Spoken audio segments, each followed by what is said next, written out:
Yes, I'm on my phone. Yes, I've got pressures and stress of life, but I walk everywhere. If I can, I live in Acton. If I can walk to Chiswick, which is a 10-minute car journey, it's a half an hour walk, an hour walk there and back. Walk.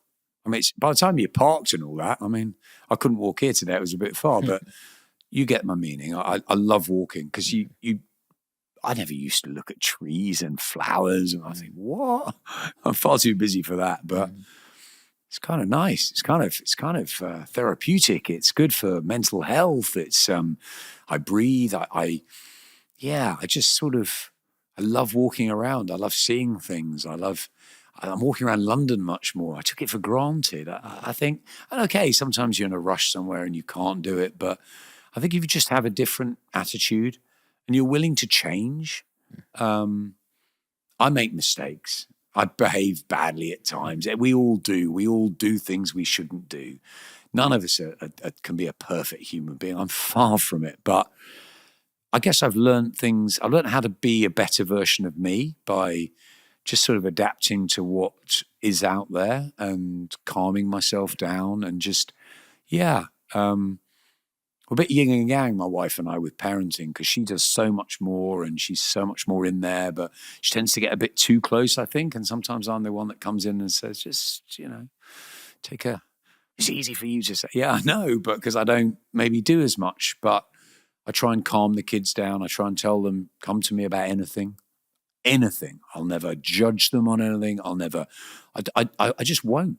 I try not to judge people, and it's really hard because you do. People naturally judge people, and I try not to. I know people judge me, whatever. That's their business. My business is I try not to. I think it's healthier not to. I think it's healthier to accept people for who they are, to look for the good in people, because there's good in all of us. I think everybody's got talent. I think it's about determination, passion, dedication. But yeah, I think the one bit of advice I'd say is about resilience. And I think resilience comes from maybe you don't learn resilience. Maybe you just have to do it. But resilience is so important. And I think being calm and grounding yourself when things are troubling is good. Peaceful. Sounds like a lot of appreciation as well. It's like with the way you say, I'm just walking around the trees, the flowers. It's just like you're appreciating every single moment. I'm a guy that likes excitement in life. So saying you're looking at flowers and trees might not be everyone's idea of sort of jumping out of planes or roller coasters or whatever. And I'm not saying I'm an adrenaline junkie. I'm far from that. I wouldn't do that either. But I love excitement in every day. I love fun. I love doing things. I love things that are happening, and unpredictable stuff. And I love all that. I love it when I've got 3 different kids. One is a bit cookie. My daughters are very like half of me really. And my eldest one is very kind and gentle, but she's a little bit sort of different. She's got a few learning issues. She's got dyslexia and dyspraxia and dyscalculia and hypermobility. And I think I've got all of those, but just probably not diagnosed. I'm sure I've got ADHD and I see a lot of that through my daughter, but that kindness I see in her, I love. And I look at my son, and he's very academic, and he's flying high at school, and he's very committed. He'll work before he won't be told. You have to tell him to do his homework. He's doing it before you've even told him. But he struggles in other ways. He's not quite as social. He's not quite as comfortable in other situations. He's got to work on that. And then I've got the 13-year-old turning 14, she's just an extraordinary young girl. She's vibrant. I've got 2, Sean, that ran to school, and one that doesn't really care. And although she'll do it. She goes to see her mates. She goes to get through school. And what's happening now? Are we going to do volleyball? Are we going to do, I'm going to play the piano today. I want to go to Oxford University. Next one, I want to be a pole dancer. Next one, I want to be an actress. She's full of this sort of slight madness, but I love it. And I'm drawn to that. So, it's great having these different, I love my son. We chat football and really good, and my wife is much more sort of organized and controlled. She runs the house brilliantly, and I'm lucky with that, with my sort of darting around the country. And so I appreciate all of them and what they bring. And I really appreciate my kids. I used to sit there. You learn a lot, Sean. I used to sit there thinking, the three of them have got to go to the same school. They've got to be treated the same. We've got to do exactly the same for them. What nonsense. They're three totally different characters. One of them wasn't at the right school. She then got to one that was.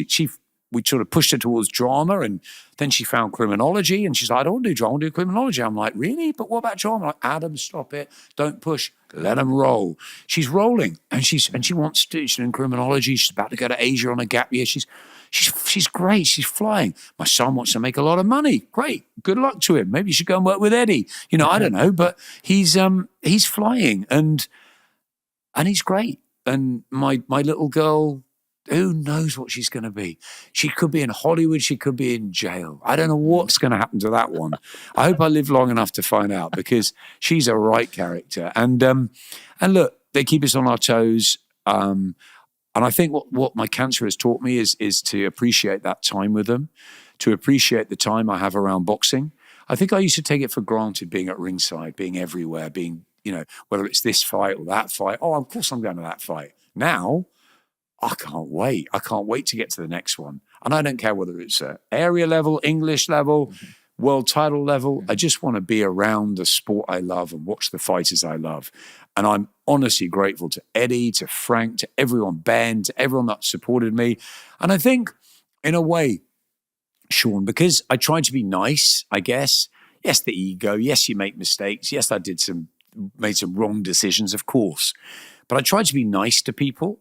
Nice is a bit of a word, but I try to be friendly. I try to keep a good relationship with people. And I think when you go through bad times and you find out who really is your friend, who wants to roll with you, and I don't have any problem with people that drift away and they think, oh, he's dealt with that. I don't really can't, the cancer, whatever, or he's, the way he dealt with Sky. I don't know. People can judge. I don't have any animosity to anybody. And there's a lot of animosity in the boxing world, and I don't like that. I like people in the boxing world. They're all different. They're all characters. I had a message on Saturday, I was at a Frank show. I had a message from Eddie. I had a sort of hug and a handshake from Frank, and then a tap on the shoulder from Ben, who was there as well. They're the three, and obviously the 24 hours before I was working with Izzy, right, on GBM. 4 of the promoters in British boxing. And I'm talking to all of them. And I'm friendly to them. And I like them.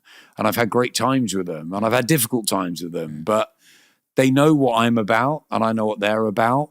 And there's an appreciation. And I think I do appreciate them. And I appreciate fighters the most. And I appreciate trainers. And I appreciate fellow broadcasters who do what I do or do similar. And whether they're at Sky or at Channel 5 or whatever, on TalkSport. I love my TalkSport guys. I've had a lot of fun with them.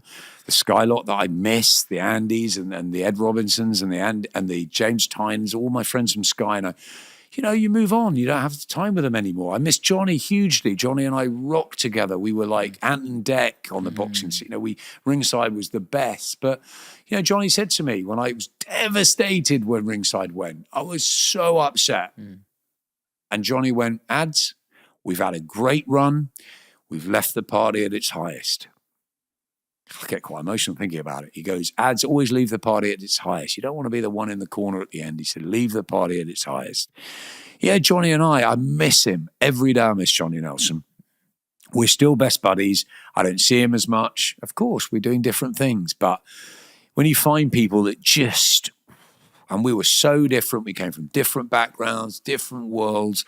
But we connected on a human note, and we both had passion for life and a love of fun and adventure and a love of trying to inspire the next generation. And because Johnny had been through all sorts of adversity in his career, he never judged anyone.